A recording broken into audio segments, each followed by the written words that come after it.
Pangyayari noon, mangyayari ngayon. Meron tayong pagkakaiba sa henerasyon. May masama, may mabuti, may mahirap na paraan, may madali, at meron kung saan dalawa ang pagdadaanan natin. Ito'y karanasan sa ating pamilya, kaibigan, mahal sa buhay. Ano nga ba ang mas mabuting paraan? Tradisyonal o hindi? Noon, ngayon, meron laging nangyayaring masama. Nagkakasakit,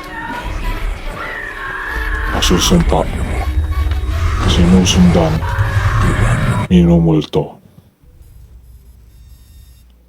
Abyan.